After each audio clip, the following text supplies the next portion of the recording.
Di tengah padang pasir yang luas, di sebuah kota kecil bernama Tikrit, tahun 1137, lahirlah seorang anak dari keluarga Kurdi sederhana. Nama anak itu adalah Yusuf bin Ayub, namun kelak dunia akan mengenalnya dengan nama yang abadi.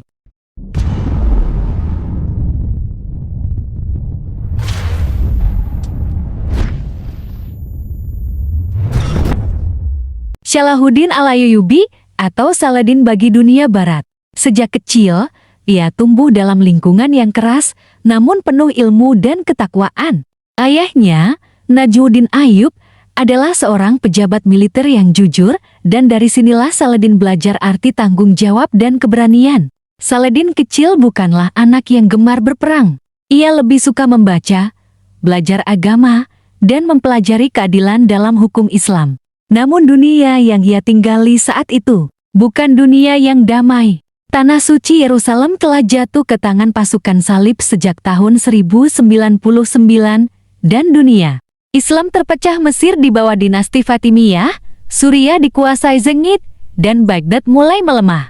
Di tengah kekacauan itu, Saladin tumbuh menjadi sosok yang tenang, lembut, namun memiliki tekad baja untuk menyatukan umat Islam di bawah satu panji. Perjalanan Saladin dimulai saat ia bergabung dengan pamannya, Asaduddin Shirkuh, seorang jenderal besar dari Suriah.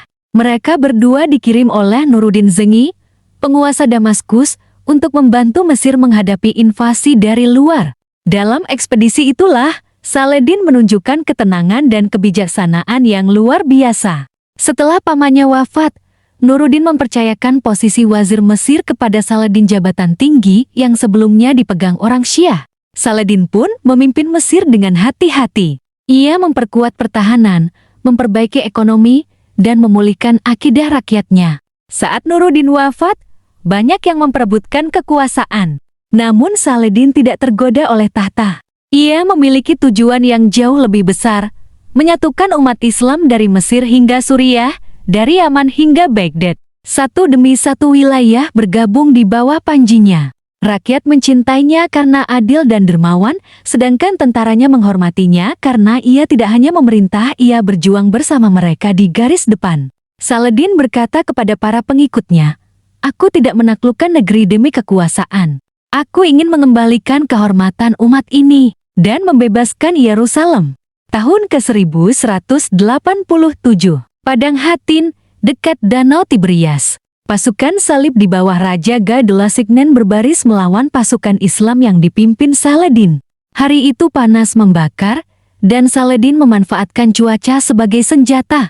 Ia menutup akses air bagi musuh, membiarkan mereka kehausan di tengah padang tandus. Ketika pasukan salib kelelahan, Saladin memerintahkan serangan besar-besaran. Pasukan Kristen hancur total. Ribuan tewas, dan sang Raja Ga sendiri ditangkap hidup-hidup. Itulah pertempuran Hatin, kemenangan terbesar dalam sejarah Islam melawan pasukan salib. Dari sana, jalan menuju Yerusalem terbuka lebar. 2 Oktober tahun 1187.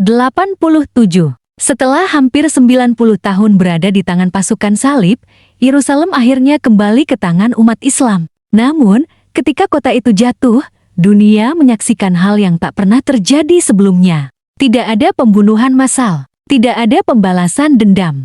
Saladin mengizinkan umat Kristen meninggalkan kota dengan aman. Ia menebus banyak tawanan dengan hartanya sendiri, dan bahkan membebaskan kaum miskin tanpa tebusan sepeser pun. Kabar itu menyebar ke seluruh Eropa, dan musuh-musuhnya pun mengakui Saladin adalah musuh yang penuh kehormatan. Beberapa tahun kemudian, Eropa melancarkan Perang Salib ketiga. 3 raja besar datang. Frederick Barbarossa, Philip II dari Prancis, dan Richard the Lionheart dari Inggris. Pertempuran demi pertempuran terjadi antara Saladin dan Richard. Mereka berdua saling menghormati. Suatu ketika, Richard jatuh sakit di medan perang dan Saladin, musuhnya, mengirimkan tabib dan kuda terbaik agar ia sembuh. Dunia terdiam. Di tengah perang, masih ada kemanusiaan yang menyala. Akhirnya, kedua pemimpin ini menandatangani perjanjian damai. Yerusalem tetap di bawah kekuasaan Islam, tetapi umat Kristen boleh berziarah dengan aman. 2 satria, 2 keyakinan, namun satu rasa hormat. Tahun ke-1193, Saladin jatuh sakit di Damaskus.